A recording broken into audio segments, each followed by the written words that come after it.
Ryan's office revenge. They fired me for catching a $7 million mistake that would have destroyed our biggest client relationship. 3 days later, 47 of our most valuable accounts walked out the door with me. The company lost 23% of its revenue in 2 weeks, and the CEO who thought family loyalty mattered more than competence learned exactly how wrong he was. My name is Daniel Rodriguez. I'm 48 years old, and I just spent 12 years building something I thought would last forever.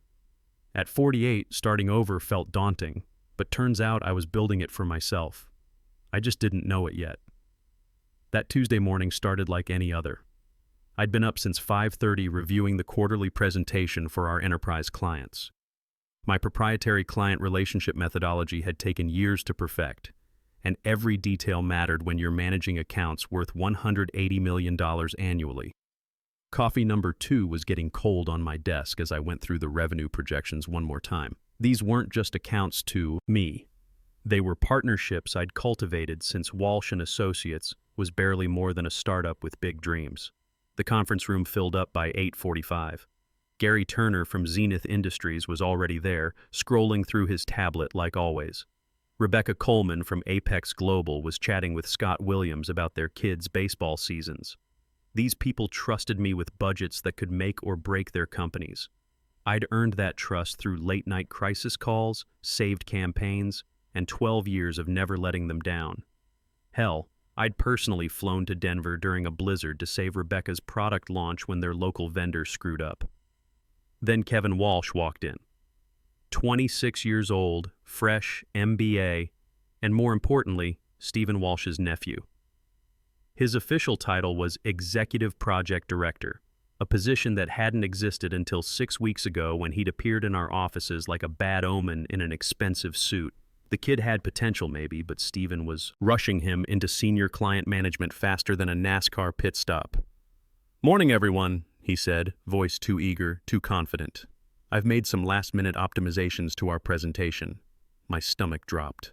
Last-minute optimizations in my world were about as welcome as a fire alarm during surgery. I'd been mentoring Kevin for weeks, trying to teach him the delicate balance of client relationships, but he had that dangerous combination of youth and arrogance that made him think he knew better. I opened the revised deck on my laptop, and there it was. Slide 23, the cost breakdown for Zenith's digital transformation project. The numbers were catastrophically wrong. Kevin had moved a decimal point, turning a $7 million investment proposal into a $25 million fantasy that would bankrupt our client and probably get us sued into oblivion. I stood up slowly, keeping my voice calm. "Kevin, we need to address slide 23 before we proceed." His face flushed red. "I don't see any issues with the financial projections. You're suggesting a $25 million budget allocation for Zenith's quarterly digital spend. The correct figure is $7 million. Gary's head snapped up from his tablet. "Did you say $25 million for 1 quarter? "It's an error," I said quickly, pulling up my original presentation. "I have the correct version here." But Kevin's humiliation was turning into anger, and I could see that dangerous mix of embarrassment and entitlement flashing in his eyes. "I don't appreciate being undermined in front of clients, Daniel." Undermined. As if preventing a lawsuit was a personal attack. As if 12 years of relationship building meant nothing compared to his bruised ego. That's when Stephen Walsh appeared in the doorway. Our CEO rarely attended client presentations anymore, but here he was, watching his nephew's face burn with embarrassment. Stephen was 55, had built this company from nothing, and I respected that. But watching him prioritize family over facts was like watching a master carpenter use a hammer to fix a Swiss watch. "Perhaps we should take a 5-minute break," Stephen suggested, his voice carrying that particular tone that meant someone was about to get executed. The clients filed out, but Gary caught my eye and nodded slightly. He knew what had almost happened. They all did. These weren't rookie marketers. They were seasoned executives who could smell disaster from a mile away. Stephen approached me as the room emptied. "Daniel, a word."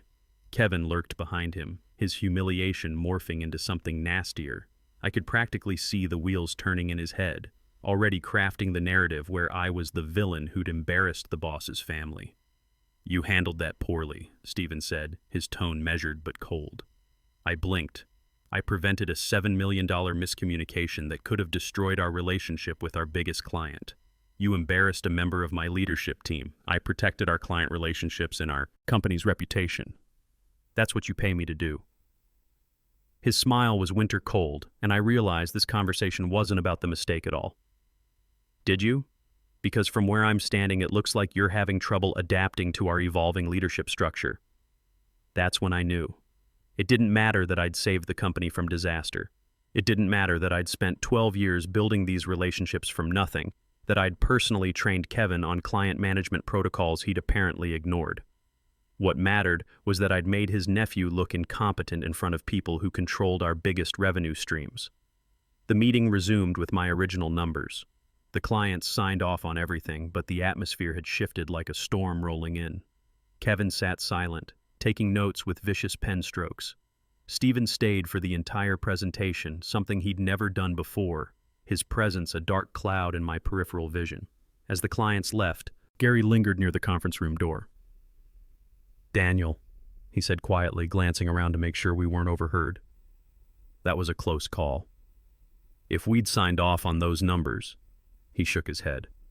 "I've been in this business 20 years. I know what a $25 million quarterly budget looks like, and it sure as hell isn't what we discussed in planning." He paused, then looked directly at me.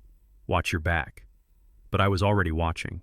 What I didn't know was that my back was already against the wall, and the knife was already falling. The rest of the day felt surreal. Normal Tuesday energy, deadlines, coffee runs, the persistent hum of productivity I'd orchestrated for years. My team of 15 was buzzing with their usual efficiency, but something fundamental had shifted in the corporate ecosystem. The air tasted different, metallic, like blood before you realize you've bitten your tongue.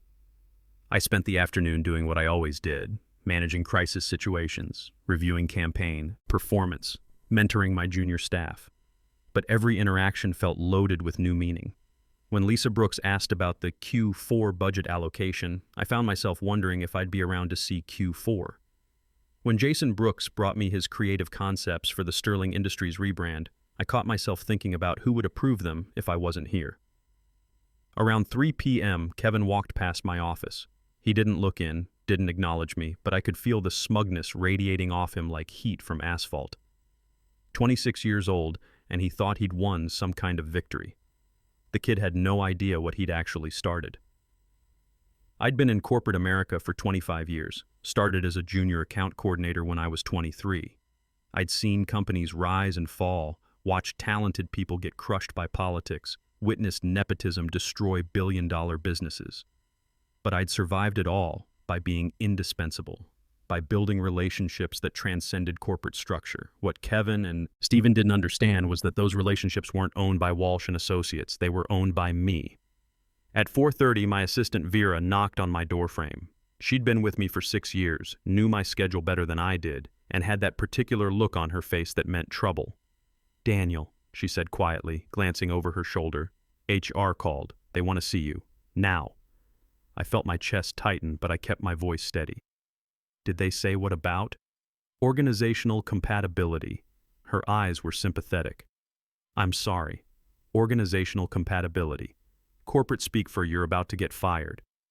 I saved every file I was working on, backed up my client folders to my personal cloud, technically against company policy, but I'd learned long ago that policy was for people who didn't see the knife coming.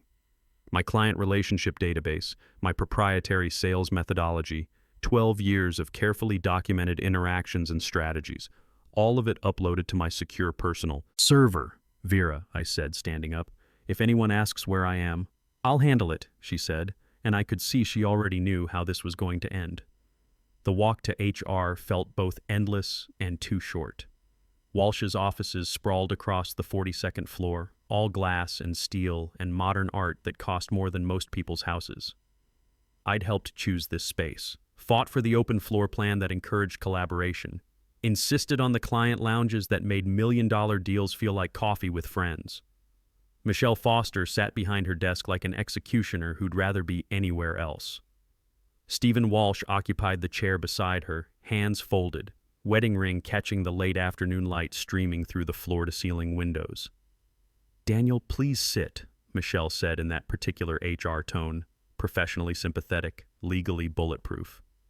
I'd heard her use it before when they'd laid off the accounting department after the merger. Stephen spoke first. We've had some concerns raised about your leadership style. My leadership style? I kept my voice level, drawing on 25 years of managing difficult conversations, the style that's maintained 98% client retention over 12 consecutive years. Your inability to collaborate with new team members, Michelle read from her notes, not meeting my eyes. Multiple reports of creating a hostile work environment for junior executives, resistance to evolving leadership structures. Multiple reports. I almost laughed. From whom? The junior executive who'd nearly cost us $7 million this morning? The one I'd been mentoring for weeks, trying to teach the fundamentals of client management? This isn't about this morning, Stephen said, but we all knew it was. His nephew's humiliation hung in the air between us like smoke. We've decided to terminate your employment, effective immediately, Michelle announced, her voice carrying the rehearsed quality of someone who'd done this dance before. Security will escort you to collect your belongings. Even though I'd seen it coming, the words hit like a physical blow. 25 years in this industry, 12 of them building Walsh and Associates from a mid-tier agency into an industry powerhouse. On what grounds? At-will employment, no cause required. Michelle shuffled papers, avoiding eye contact. You'll receive 2 weeks severance, continuation of health benefits through the month. I looked directly at Stephen. And my client relationships? He smiled then, cold and certain, the smile of a man who thought he'd just solved a complex problem. Walsh and Associates clients will continue to receive excellent service from our team. Kevin will be taking over your portfolio, effective immediately. Our team. As if Kevin knew the difference between a conversion rate and a click-through rate. As if 6 weeks of training could replace 12 years of relationship building. I see. I stood slowly, maintaining eye contact with Stephen. I assume you've already informed the clients about this transition? His smile faltered slightly. Kevin will be reaching out to them this afternoon. This afternoon. They were moving fast, trying to control the narrative before I could influence it. But they'd made a crucial mistake. They thought the relationships belonged to Walsh and Associates. They thought clients cared about logos and letterhead and corner offices. They were about to learn exactly how wrong they were. Security arrived, Tom Martinez, who I'd bought coffee for every Christmas for 8 years. He looked like he'd rather escort himself off a cliff than walk me out of the building. I'm really sorry about this, Mr. Rodriguez, he said quietly as we waited for the elevator. Not your fault, Tom. Just doing your job. The elevator ride down felt like descending from one life to another. 42 floors of everything I'd built, everything I'd invested in, left behind in a cardboard box. But as the doors opened to the lobby, my phone was already buzzing. Gary Turner. What the hell just happened? Rebecca just called me saying Kevin Walsh sent her an email about exciting new directions for our account. Word traveled fast in our incestuous little industry. I stepped out onto the busy sidewalk, Manhattan rushing around me like a river around a stone. 12 years, gone in 30 minutes. But Stephen had made one crucial miscalculation. He thought firing me would solve his problem. He'd actually just created his worst nightmare. I sat in my car in the parking garage for 20 minutes, engine running, letting the reality sink in. 12 years. Gone. But my phone kept buzzing like an angry wasp. Gary Turner. Kevin just sent an email saying he's taking over all your accounts effective immediately. What the hell is going on? Rebecca Coleman. Did you really get fired? This is insane. Scott Williams. Emergency call needed. Kevin doesn't know our product roadmap. I drove home through rush hour traffic, planning a war. Home felt different when you returned as an unemployed man. Same apartment, same view of the Hudson River, but everything had shifted. I poured myself 3 fingers of bourbon and opened my laptop. Not the company laptop they'd confiscated, but my personal one where the real weapons lived. The USB drive sat in my desk drawer, innocuous as a bullet. I'd been building this insurance policy for 3 years, never thinking I'd actually need it. Every project retrospective, every client satisfaction survey, every informal conversation where clients had mentioned, hypothetically, what would happen if I ever left Walsh. Would you ever go independent, Daniel? If you started your own consultancy, would you let us know? What would it take to poach you from Walsh? I'd deflected those questions with professional grace, but I'd remembered every single one, and filed them away in my mental database. My phone rang. Anthony Martinez, former corporate lawyer, current client, and someone who understood the delicate dance between legal and lethal. "Heard you had an interesting afternoon," he said without preamble. "News travels fast in this industry. Gary called me, then Rebecca, then about 8 other people. You've got the entire client network lighting up like a Christmas tree. I'm wondering if you need legal advice." "Depends. Are you billing me for this call?" He laughed. "Call it consultation between friends. Meet me for coffee tomorrow morning. Early." "How early?" 7:30. "Angelo's on 5th. We need to talk before you do anything that might get you sued." After we hung up, I returned to my files. 12 years of relationship building sat in neat digital folders. Contact information, certainly, but more than that. Personal details that mattered in business relationships. Rebecca's son's battle with leukemia and how we'd restructured every deadline around his treatment schedule without her having to ask. Gary's wife's early-stage Alzheimer's diagnosis and the way we'd quietly shifted all communication to him instead of making her struggle with details she couldn't retain. The Christmas Eve when I'd personally delivered campaign materials to Scott's house because his father was dying and he couldn't leave his bedside. These weren't just business relationships. They were human connections built over years of shared challenges and mutual respect. Stephen thought he owned them because they signed contracts with Walsh's logo on them. He was about to learn the difference between owning a signature and earning loyalty. I pulled up my non-compete agreement, printed on Walsh letterhead and signed 3 years ago. Standard language about not soliciting clients for 12 months after termination. But Anthony had already identified the loopholes during a casual conversation 6 months ago when Kevin had first appeared and I'd started feeling the ground shift beneath my feet. "You can't solicit them," he'd said over drinks, "but there's nothing stopping them from finding you. Nothing. Preventing you from announcing your availability to the market." I'd filed that information away, hoping never to need it. Hope was for people who didn't prepare for war. My computer pinged. Encrypted message from Gary through Signal. "Kevin just scheduled transition meetings for tomorrow morning. All your major accounts. He's calling them strategic realignment sessions. Thought you should know." Strategic realignment sessions. 24 hours after my termination, and Kevin was already trying to rebrand my client relationships like a used car salesman putting fresh paint on a rust bucket. But he'd forgotten something crucial. These clients had my personal cell phone number. They had my personal email address. And most importantly, they had 12 years of reasons to trust Daniel Rodriguez over someone who couldn't tell the difference between $7 million and $25 million. I opened a new document. Not a solicitation. That would violate the non-compete. Just a simple announcement, carefully worded, professionally neutral. "Dear name, I wanted to personally inform you that as of today, I am no longer with Walsh and Associates. It has been an absolute privilege working with you over these past 12 years. And I'm deeply grateful for the trust you've placed in me and our shared successes. While I take some time to consider my next chapter, I wanted to ensure you had my personal contact information should you need anything during this transition period. Warmest regards, Daniel Rodriguez." I didn't send it, not yet. First, I needed to talk to Anthony. I needed to understand exactly how far I could push without crossing legal lines that would give Stephen ammunition for a lawsuit. But more than that, I needed to build the infrastructure for what came next.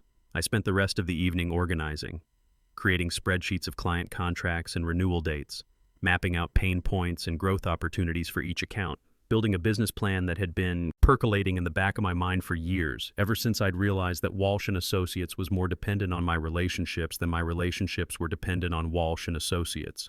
The company had taught me everything I needed to know about running a consultancy. Now I'd use that knowledge to build something better.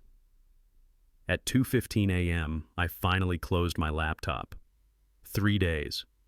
I'd given myself 3 days to execute a plan that would either launch my new career or destroy any chance I had left in this industry.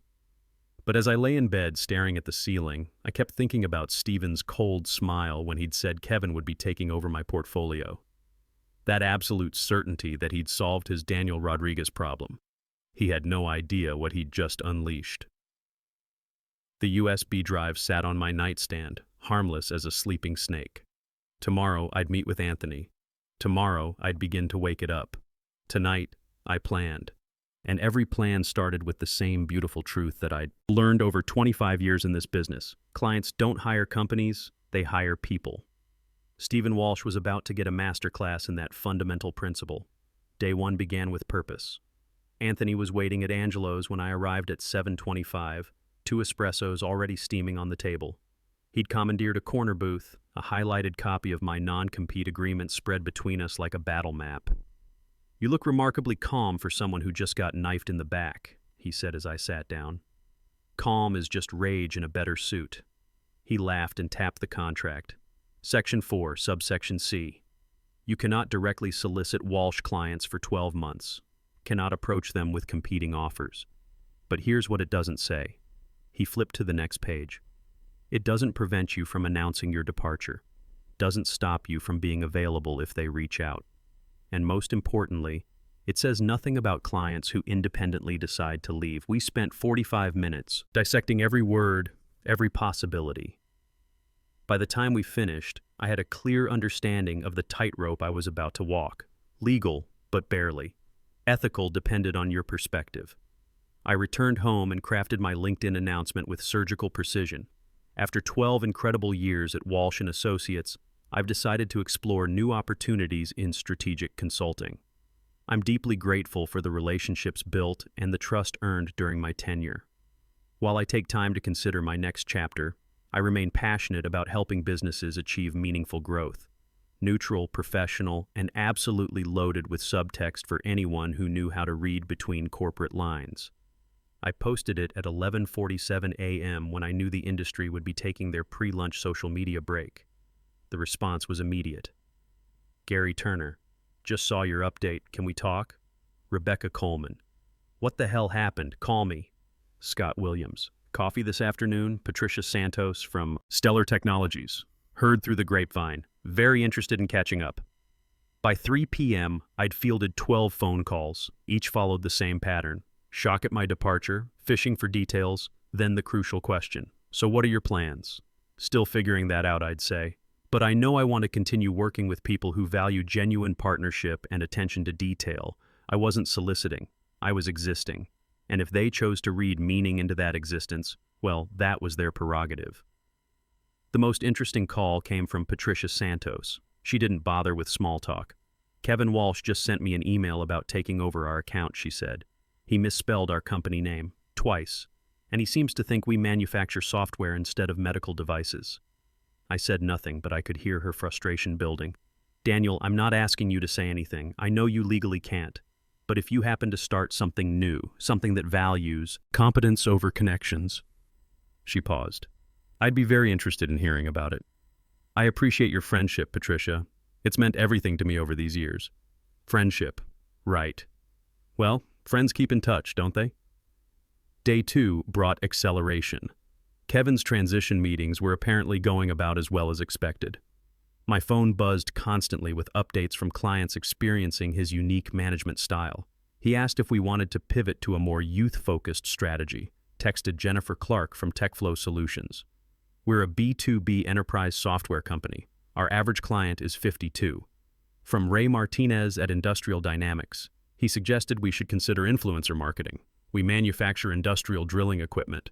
But the message that made me actually laugh out loud was from Gary. Emergency situation. Kevin forgot to submit our contract renewal. It was due yesterday. Legal says we're technically free agents right now. Please tell me you still have copies of our negotiated terms. I did have copies. Of course I did. 12 years of meticulous documentation. I texted back, happy to help, coffee at 2 p.m. We met at a neutral location downtown. Gary looked exhausted, stress written across his face like a roadmap to disaster. He doesn't even understand our business model, Gary said without preamble. Spent 20 minutes in our meeting explaining why we should consider subscription pricing. We're a manufacturing company, Daniel. We make physical products. I slid a folder across the table containing every contract detail, every negotiated amendment from the past 3 years. You're saving my ass again, he said, flipping through the documents. That's what partnerships are about. He looked up sharply at my word choice. Partnerships. Yeah, that's what we had, wasn't it? Not vendor relationships. Partnerships. I sipped my coffee. I'm exploring some new approaches to client service, more personalized attention, the kind of focus that ensures important deadlines don't get overlooked.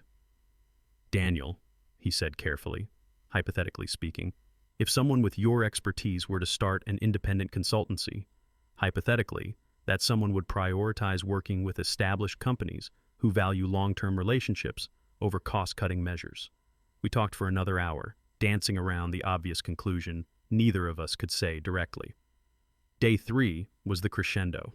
I'd scheduled a video conference call at 10 a.m. with what I privately called the Coalition, 9 clients who'd independently reached out requesting a group discussion about industry best practices during transitional periods. The video grid filled with familiar faces: Gary Turner, Rebecca Coleman, Scott Williams, Patricia Santos, and 5 other CEOs representing a combined $127 million in annual consulting spend. Rebecca took charge. We've been comparing notes about recent service changes in the industry. There seems to be a gap developing between what clients need and what some agencies are providing. Scott Williams jumped in. We're looking for strategic guidance about alternative consulting arrangements. Someone who understands our businesses at a granular level. This was the moment. I could play it safe or trust 12 years of relationship building. When evaluating consulting partners, I said carefully, I'd recommend prioritizing demonstrated expertise over institutional credentials. Look for someone who's invested in your success, not just their billable hours. Patricia leaned forward on her screen. And where would we find someone like that? I smiled. Sometimes the best opportunities emerge from unexpected market changes. The call lasted 90 minutes. By the end, all 9 companies had committed to exploring alternative consulting arrangements as soon as contractually feasible. Combined with individual conversations over the previous 2 days, I had 47 verbal commitments, 47 major accounts worth approximately $180 million annually, ready to follow me wherever I went. That afternoon, Walsh and Associates sent out a panicked email blast to all remaining clients. We're excited to announce Kevin Walsh's promotion to Senior Vice President of Strategic Client Relations, effective immediately. They'd promoted him again. After 3 days of absolute disasters, they'd actually doubled down on the nepotism. My phone exploded. The final holdouts, pushed over the edge by this ultimate insult to their intelligence. The count climbed to 47 confirmed departures by 6 p.m. Stephen Walsh called at 7:23 p.m. Mr. Rodriguez. His voice was controlled, but I could hear the cracks underneath. Stephen, I hear congratulations are in order for Kevin's promotion. Silence. Then, you've orchestrated this, deliberately sabotaged our client relationships. I've done nothing but respond when former colleagues reached out for advice. If your clients choose to work with consultants who understand their businesses, that's basic market dynamics. We'll sue you for breach of non-compete. Try it. Sue me for existing. Sue me for being available when clients independently decided your service model wasn't meeting their needs anymore. More silence. I could practically hear him calculating, looking for leverage he didn't have. What do you want? He finally asked. I don't want anything from you, Stephen. I already have everything I need. The board is demanding answers. Our revenue projections are destroyed. You fired the person who built those relationships. You promoted incompetence over expertise. Actions have consequences. After I hung up, I sat back and smiled. 3 days, exactly as promised. 6 weeks later, I signed the incorporation papers for Rodriguez Strategic Consulting. We'd secured proper office space, hired 12 exceptional professionals who'd left various agencies for the opportunity to build something better. The morning Patricia Santos arrived for our first official strategy session as an independent firm, she paused in the doorway of our conference room. You know what the difference is between this and Walsh, she said. You never saw us as accounts to manage. You saw us as businesses to grow, problems to solve, partnerships to nurture. She was right. That was exactly the difference. 2 months later, Walsh and Associates announced they were restructuring to focus on emerging market opportunities. Corporate speak for we lost so many major clients that we can't afford our current overhead. Stephen Walsh had stepped down as CEO, citing a desire to pursue new challenges. Kevin Walsh had lasted 6 weeks as Senior VP before quietly departing to explore opportunities in family business development. Some people called what I did revenge. I called it market correction. 12 years of relationship building doesn't disappear because someone changes the letterhead. Trust transfers with the person who earned it. At 48, starting, Rodriguez Strategic Consulting wasn't just professional vindication. It was proof that experience and integrity still mattered in a world increasingly dominated by connections over competence. Stephen Walsh thought he was solving a personnel problem when he fired me. Instead, he'd created a competitor who understood his business model better than he did, and who'd just walked away with 47 of his most valuable relationships. The best revenge isn't served cold. It's built methodically, executed precisely, and delivered with the quiet satisfaction of knowing you've earned every single victory. Sometimes the person they fire on Tuesday becomes the competition they can't beat by Friday. In corporate America, they can fire you from a company, but they can't fire you from the relationships you've spent decades building, because loyalty follows competence, not letterhead. At 48, I learned that the greatest job security isn't tenure or title, but the unshakable trust of people who know you'll deliver when it matters most.